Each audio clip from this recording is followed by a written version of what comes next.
जानते हैं कि भारत की औद्योगिक ताकत कैसे ब्रिटिश नीतियों का शिकार बनी। चलिए समझते हैं कि ब्रिटिश काल में भारत के औद्योगिक क्षेत्र का सच। वेलकम टू फ्यूके एजुकेशन। मैं रश्मि परिहार आपके लिए क्लास 11th की इकोनॉमिक्स लेकर आई हूँ और इकोनॉमिक्स का ये हम पढ़ रहे हैं फर्स्ट चैप्टर। और फर्स्ट चैप्टर का जो ये आज हमारा टॉपिक है, 6th टॉपिक है, तो आज हम इसको कवर करेंगे। तो जैसे कि चैप्टर का नाम है स्वतंत्रता की पूर्व संध्या पर भारत की अर्थव्यवस्था। ब्रिटिश काल में भारत का औद्योगिक क्षेत्र, ठीक है। अब हमको ये जानना है कि जब ब्रिटिशों का शासन था भारत पे, तो उस समय जो औद्योगिक क्षेत्र था भारत का वो कैसा था। तो चलिए स्टार्ट करते हैं। तो देखिए, ब्रिटिश काल में भारत का औद्योगिक क्षेत्र बहुत ही पिछड़ा था, असंतुलित था, शोषणपूर्ण था। अब यहां से आपको बात समझ में आ रही होगी कि भाई पिछड़ा भी था, असंतुलित भी था और शोषण भी था। मतलब कि ब्रिटिश काल में जो उद्योग थे, औद्योगिक क्षेत्र थे, वो बहुत पिछड़ चुके थे, असंतुलित थे, है ना, कोई संतुलन नहीं था और शोषणपूर्ण था, उनका भरपूर शोषण किया जा रहा था। और उस समय भारत का औद्योगिक क्षेत्र कैसा था? ब्रिटिश काल में भारत का औद्योगिक क्षेत्र, ठीक है, तो ये तीनों चीज देखिए आपके, संतुलित था, पिछड़ा था और शोषणपूर्ण था। पारंपरिक उद्योगों का विनाश। अब ब्रिटिश काल में भारत का जो औद्योगिक क्षेत्र था वो क्या हुआ? पहला तो देखिए पारंपरिक उद्योगों का विनाश हो गया, ठीक है। अब भारत में पहले से ही हथकरघा, हस्तशिल्प, कुटीर उद्योग जैसे बनारसी साड़ी, बंगाल की मलमल, कश्मीरी शॉल और बहुत उन्नत थे, है ना। जैसे हमने लास्ट टॉपिक में भी बात की थी कि भारत में क्या क्या चीजें थी, है ना, किन किन चीजों से हमारा भारत बहुत धनी था। तो भारत में पहले हथकरघा, जो हाथों से चीजें, आपने देखा होगा गांधी जी का अगर देखा होगा, चरखा चलता है, उससे कपड़े बनते थे, तो हाथों से जो बनाई जाती चीजें, हस्तशिल्प, हाथों से जो चीजें बनाई जाती है, हथकरघा जो हाथों से मशीनें चलाई जाती है उनसे, कुटीर उद्योग, छोटे छोटे कुटीर उद्योग, और जैसे बनारसी साड़ी, बनारस की साड़ी आपको पता है बहुत फेमस है, बंगाल का मलमल बहुत फेमस है और कश्मीरी शॉल बहुत फेमस है। आप अभी भी देखते होंगे कश्मीर अगर हम जाते हैं तो हम वहां से क्या लेके आते हैं? शॉल और स्वेटर ही लेके आते हैं। और कश्मीरी भी आते हैं बहुत, जो यहाँ पे शॉल और स्वेटर बेचते हैं, और वहां की जो शॉल होती है बहुत अच्छी होती है, बहुत गर्म होती है, जो कि कहीं भी नहीं पाई जाती। और बंगाल का जो मलमल है वो बहुत प्योर रहता है। मलमल जो बोलते हैं हम, वेलवेट बोलते हैं जिसको, है ना। पहले के जो राजा महाराजा थे वो उन्हीं के पोशाक पहनते थे, उन्हीं के जो उनकी ड्रेसअप होता था इन्हीं से बनता था, मलमल से ही बनता था। बनारस की साड़ी बहुत फेमस है, बनारस की जो साड़ी है वो बहुत फेमस है। अब ये इस समय हमारा देश कैसा था? बहुत उन्नत था, बहुत उन्नत करता था, ठीक है। लेकिन अंग्रेजों ने सस्ते मिल निर्मित माल को भारत में बेचना शुरू किया और भारतीय परंपरिक उद्योगों को नष्ट किया। लेकिन अंग्रेजों ने क्या किया कि सस्ते मिल निर्मित माल को भारत में बेचना शुरू कर दिया। जो सस्ते माल थे उनको, जो निर्माण किया गया था, सस्ते मिल में निर्मित जो माल थे, सस्ते थे, उनको बेचना शुरू किया। भारतीय जो पारंपरिक उद्योग थे, जो भारत के पारंपरिक उद्योग थे, जो बहुत दिनों से चले आ रहे थे, परंपरा होती है ना अपने यहाँ की, भाई बहुत पहले से परंपरा चलती, तो वो पारंपरिक जो उद्योग थे उनको नष्ट कर दिया गया था। अब भारत को बनाया गया कच्चा माल आपूर्ति करने वाला देश, ठीक है। दूसरा पॉइंट जो हमारा इसका है कि भारत को बनाया गया कच्चा माल आपूर्ति करने वाला देश। भारत को क्या बना दिया गया? एक कच्चा माल आपूर्ति करने वाला। जैसे ब्रिटिश नीति थी कि भारत को कच्चा माल इंग्लैंड जाए, उनकी नीति क्या थी? उनकी रणनीति यही थी ब्रिटिशों की, इंग्लैंड कि उनका सामान कहाँ जाए, कच्चा माल जो भारत का है वो कहाँ जाए? इंग्लैंड में जाए, और वहां से तैयार माल भारत लौटे। जैसा कि हमने लास्ट टॉपिक में भी यही बात की थी कि वो ये चाहते थे, अंग्रेज लोग ये चाहते थे कि जो कच्चा माल है हमारे देश का वो तो इंग्लैंड जाए और वहां से वो माल तैयार होके आए, मतलब उसका निर्माण होके, उसका उत्पादन होके आए, कच्चा माल जाए और फिर वहां से उसको पूरा मतलब पूर्ण रूप से तैयार कर दिया जाए। जैसे भाई मान लीजिए कच्चा माल कैसे हुआ? कपास हो गया, रेशम हो गए कच्चे, फिर उनके द्वारा जो प्रोसेस होती है भाई, रेशम के कैसे धागों को सेट करते हैं, फिर उसको मशीन के द्वारा और सेट किया था, फिर उसको कपड़े बनाने में तो लास्ट जो होता है, जब फाइनली बनकर वो तैयार हो जाता है, साड़ी बन के तैयार हो गई। अब साड़ी बनाने के लिए भाई अगर वेलवेट का बन रहा है तो उसके धागे होंगे रेशम के धागों से बनेगी, तो वो सब प्रोसेस होती है। तो पहले वो कच्चा माल रहता है बिना तैयार किया हुआ। जैसे कपास है, कपास एकदम कच्चा माल है। जब इससे हम चीजों को तैयार कर लेंगे, है ना, जब कपड़े तैयार हो जाते हैं तब वो फाइनल में बनके तैयार हो जाता है। तो वो चाहते थे कि कच्चा माल तो यहाँ से जाए, लेकिन उससे जो चीजें बन जाती हैं, निर्मित हो जाती हैं, वो हमारे देश में हो, फिर उनको हम देश भारत में जाके बेचें ऊंचे दामों पर। इससे भारत में स्थानीय उत्पादन बंद हो गया, अंग्रेजी माल की बाजार में बढ़ता बढ़ी। अब भाई हमारे यहाँ कच्चा माल तो पूरा उनके देश में चला गया, तो हम कैसे सामान को बनाएंगे, कैसे निर्मित करेंगे? तो फिर इससे हमारे जो स्थानीय उत्पादन है, जो हर जगह उत्पादन होते थे वो बंद हो गए, और अंग्रेज जो माल बेचते थे वो मतलब मजबूरी बस हमें यहाँ खरीदना पड़ता था। सीमित आधुनिक उद्योग कुछ क्षेत्र जैसे जैसे कपड़ा उद्योग, मुंबई अहमदाबाद का फेमस है। कपड़ा उद्योग कहाँ का फेमस है? मुंबई में भी आप देखते हो कि कपड़ा बहुत फेमस है, और अहमदाबाद ज्यादा तो लोग अगर शॉपिंग करने जाते हैं तो वहां जाते हैं। जैसे जूट उद्योग है वो बंगाल का है। जूट उद्योग कहाँ? सब मतलब एक स्पेशल है हर जगह। तो जूट का उद्योग जो कहाँ है वो फेमस है बंगाल में। ध्यान देखिएगा, ध्यान से इसको देखना है आपको। इस्पात उद्योग टिस्को जमशेदपुर है ना, इस्पात का उद्योग जो कहाँ फेमस है? वो जमशेदपुर, जो जिसके लिए जाना जाता है। मतलब ये चीजें इनके लिए स्पेशली रूप से जानी जाती हैं। चाय और कॉफी के बागान दक्षिण भारत में है। चाय और कॉफी कहाँ पाई जाती है ज्यादा? दक्षिण में। जैसे आपको पता होगा कि असम में असम चाय का बहुत बड़ा निर्माता है। केवल कुछ स्थानों तक सीमित है और अंग्रेजी द्वारा नियंत्रित किए जाते थे।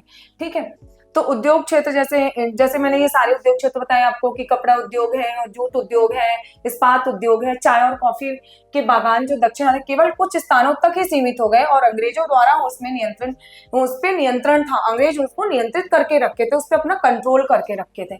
विदेशी पूंजी और मुनाफे का पलायन। विदेशी कंपनियां भारत में उद्योग लगाती थी, लेकिन सारा मुनाफा इंग्लैंड भेजती थी। अब विदेशी कंपनियां क्या करती थी? उद्योग तो भारत में लगाती थी, लेकिन वो सारा मुनाफा अपने देश में भेज देती थी, इंग्लैंड भेज देती थी। भारतीयों को उद्योगों में न्यूनतम मजदूरी और आधिकारिकहीन बना दिया गया था कि बहुत न्यूनतम मजदूरी दी जाए, एक कम से कम, और अधिकारहीन, उनके पास कुछ अधिकार नहीं होते थे, उन्हें अधिकारहीन बना दिया गया था, है ना। उद्योग तो यहाँ थे, लेकिन जो उद्योगों से मुनाफा होता था वो इंग्लैंड अपने देश में भेजते थे, जिससे भारतीयों की स्थिति कैसी हो गई थी? खराब हो गई थी। भारतीयों को एकदम न्यूनतम बहुत कम मजदूरी मिलती थी, और उनके जो अधिकार थे वो छीन लिए गए थे, उन्हें अधिकारहीन बना दिया गया था। ठीक है, ये है हमारी औद्योगिक क्षेत्र को, ये सब पीछे कर रहे हैं। ये जितनी भी आप पॉइंट देख रहे हैं, तो इनसे हमारा जो औद्योगिक क्षेत्र है वो धीरे धीरे पीछे होता गया। अब आधारभूत संरचना का उपयोग केवल शोषण है। अब देखिए, रेल है, डाक है, टेलीग्राम है, ग्राफ है, जैसे संसाधन बनाए गए, लेकिन इनका उद्देश्य क्या था ये बताइए भाई। अब अंग्रेजों ने, शासन तो उनका था, तो उन्होंने ये सारी चीजें तो बनाई भाई, रेल बनाया, डाक बनाया, टेलीग्राफ जैसा, लेकिन उनका उद्देश्य ये था कच्चा माल बंदरगाहों तक पहुंचना, सेना की आवाजाही ये आसान बनाना, ब्रिटिश व्यापार को बढ़ाना।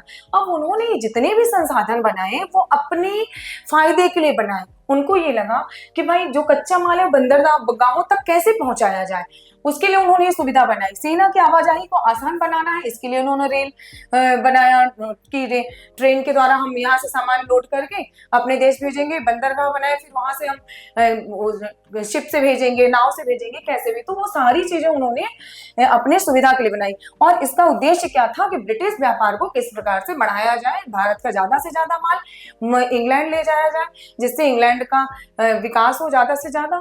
और इस धीरे धीरे यहाँ की भारत की जो आर्थिक स्थिति है वो खराब हो गई, क्योंकि सारा जो यहाँ का सामान था वो धीरे धीरे वहां पहुंचाए। तो जितने भी ये रेल, डाक, टेलीग्राफ जैसे आदि चीजों का निर्माण किया गया, उनको बनाया गया, तो भारतीयों के लिए नहीं था, वो इंग्लैंड में सामान ले जाने के लिए इंग्लैंड वासी अपना फायदा, ब्रिटिशों का फायदा था उसमें, इसलिए। ठीक है, ब्रिटिश काल में भारत का औद्योगिक विकास बहुत धीमा था। अब ब्रिटिश काल में जो भारत का औद्योगिक विकास वो बहुत धीमा था, असंतुलित था और शोषण पर आधारित था। असंतुलित भी था, है ना, और शोषण बहुत हुआ था उस समय, तो इसलिए जो औद्योगिक विकास है वो बहुत पीछे चला गया। भारत में कुटीर उद्योग, हस्तशिल्प उद्योगों को तोड़कर अंग्रेजों ने यहाँ एक औपनिवेशिक अर्थव्यवस्था को विकसित कर दिया था, जिसका लाभ सिर्फ ब्रिटेन को मिला। अब देखिए, भारत के जो कुटीर और हस्तशिल्प उद्योग थे, है ना, हस्तशिल्प जो हाथों से कलाकारी की जाती थी, हाथों से जो बनाया जाता था, और कुटीर उद्योग जो छोटे छोटे कुटीर उद्योग थे, जिनसे अनेक लोगों के रोजगार जुड़े हुए थे, उन उद्योगों को तोड़कर अंग्रेजों ने यहाँ पे एक औपनिवेशिक, है ना, बताया था ना कि भाई दूसरा देश जब एक विदेशी देश दूसरे देश पर जब शासन कर ले, जब अपना पूरा नियंत्रण कर ले, अधिपत्य जमा ले, वो औपनिवेशिक होता है। तो औपनिवेशिक अर्थव्यवस्था विकसित की। औपनिवेशिक मतलब उनका उस पे वो था, कंट्रोल था, उनके द्वारा ही वो संचालित की जाती थी। तो उन्होंने अपना उस पे अधिकार जमा लिया था और विकसित किया, जिससे लाभ किसको? सिर्फ ब्रिटेन को मिले। और उनका उद्देश्य क्या था कि इसका लाभ सिर्फ ब्रिटेन को मिलना चाहिए। तो इससे ये जो सारी चीजें हमने देखी, इससे जो हमारे भारत की औद्योगिक क्षेत्र थे वो धीरे धीरे पीछे होते गए, क्योंकि अंग्रेजों का उद्देश्य यही था कि यहाँ का औद्योगिक क्षेत्र बिल्कुल ही खत्म कर दिया था उन्होंने, और यहाँ की सारी चीजें अपने देश ले जाते थे और वहां पे अपने देश का विकास करना चाहते थे, और हमारे देश से और सारी जो चीजें हैं उनको खत्म कर दिया। कच्चा माल पूरा हमारे देश से अपने देश ले जाते थे। तो आपने देखा कि जितना भी इन्होंने ये किया है कि चलो भाई रेल बना दी, डाक बना दी, टेलीग्राफ, तो अपन सोचते हैं अरे भाई बहुत विकास किया, तो उन्होंने ये सब अपने फायदे के लिए किया था, ना कि भारत देश के लिए। भारत को तो उन्होंने सीधे तोड़ कर रख दिया था और खोखला कर दिया था। अब ब्रिटिश काल में हम देख लेते हैं कि भारत का औद्योगिक क्षेत्र कैसा था। एक बार इसमें ये पूरा हमारे कॉलम है उसमें देख लेते हैं कि देखिए पारंपरिक उद्योगों का ह्रास हो रहा था। हस्तशिल्प, कुटीर उद्योग, ब्रिटिश माल नष्ट हो गए थे। ठीक है, पहलू क्या था कि पारंपरिक उद्योग का ह्रास हो रहा था। ह्रास मतलब किसी चीज का घटना, है ना, ह्रास होना, घटता जा रहा है। तो हस्तशिल्प और कुटीर उद्योग ये सब नष्ट हो गए थे। आधुनिक उद्योगों की शुरुआत हो गई थी। सीमित रूप से कपड़ा, मुंबई, जूट, बंगाल, इस्पात, जमशेदपुर में जो आधुनिक उद्योग की शुरुआत हुई वो ये हुए थे कपड़ा उद्योग, जूट और इस्पात, है ना। विदेशी पूंजी का प्रभुत्व, उद्योगों पर अंग्रेजों का नियंत्रण, मुनाफा इंग्लैंड भेजा जाता था। अब देखिए विदेशी पूंजी का प्रभुत्व कैसे हुआ कि उद्योगों पर अंग्रेजों का ही नियंत्रण रहता था और मुनाफा जितना भी मिलता था वो इंग्लैंड चला जाता था। कच्चा माल निर्यात, माल आयात, भारत से कच्चा माल गया, तैयार माल इंग्लैंड से वापस आया। अब भारत से कच्चा माल तो उनके देश में गया, लेकिन जब कच्चे माल से जब माल तैयार होकर वो इंग्लैंड से वापस भारत में बेचने के लिए आते थे, जिससे भारतवासी खरीदते थे और जो उनको इससे यहाँ से मुनाफा होता था। हमारे ही देश का माल हम ही को बेचते थे और प्रॉफिट खुद लेते थे। बुनियादी ढांचा का प्रयोग, रेलवे, डाक आदि केवल व्यापारिक और सैन्य हितों के लिए उपयोगी हो। अब इन्होंने बुनियादी ढांचा का प्रयोग क्यों किया? रेल बताया मैंने आपको, टेलीग्राफ बताया, डाक बताया, तो इन्होंने क्यों किया? रेलवे, डाक आदि का ये व्यापार के लिए, अपने व्यापारिक फायदे के लिए किया, जिससे इनके व्यापार में फायदा हो इनको और आसानी हो अपने देश से दूसरे उनके देश में सामान ले आने में, और सैनिकों के हित के लिए उपयोग हुआ। रोजगार और मजदूरी, भारतीय श्रमिकों को कम मजदूरी और कोई अधिकार नहीं था। रोजगार और मजदूरी कैसी थी कि भारतीय श्रमिकों को कोई बहुत कम मजदूरी देते थे, ये उनका इतना शोषण करते थे और कोई अधिकार भी नहीं दिया जाता था। पूरे अधिकार उनके पास होते थे और मजदूरी भी उनको कम दी जाती थी। तो ये थी आज की हमारी क्लास। आज की क्लास यहीं पे एंड होती है।